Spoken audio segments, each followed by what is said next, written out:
One of my favorite stories ever is a scorpion's walking along, comes to a river and wants to get to the other side. And there's a turtle sunning itself, and the scorpion is resourceful. In my story, the animals can talk. So the scorpion says, hey, you can swim. How about if I jump on your back and you bring me to the other side? Yay. Turtle says, you're a scorpion. Yep. You sting things. I'm good at it. You're going to sting me. I wouldn't do that. Why would I do that? Why would I do that? Because in so doing, I would take my own life. Salient point. Not only do they talk, but in my stories, they're well educated. So he hops on the turtle, they get halfway across, and the scorpion stings the turtle. And the turtle says, you promised. You said you wouldn't. Why did you sting me? The scorpion said, it's what I do. The point, I try to always have one. We say in our confession, in a traditional sense, we confess that we are by nature sinful and unclean. I can't help myself. Ever wonder why Mary, among other reasons, had to be immaculately conceived? Because if Joe and Mary were involved, Jesus would have been a little sinner. Do you remember having your little baby and ever teaching them how to throw a temper tantrum?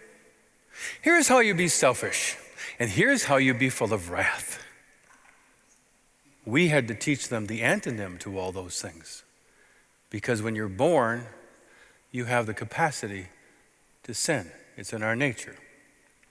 Then I thought saint is a person who is recognized as having an exceptional degree of holiness, a likeness, or closeness to God.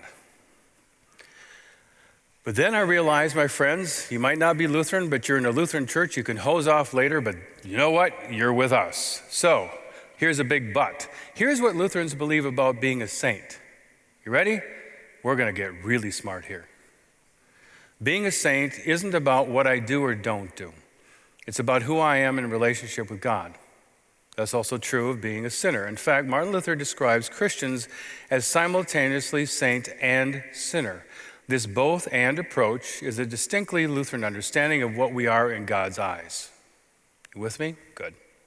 Luther calls Christians simultaneously saint and sinner because he redefines a saint as a forgiven sinner, not someone who's really, really holy. In a Lutheran sense, a saint is someone who did something wrong and Jesus said, I forgive you.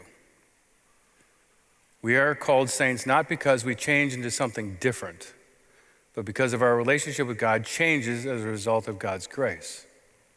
Saints are sinners too, but they are forgiven and absolved. Don't you feel the IQ just rising? But it's important. We're sinners.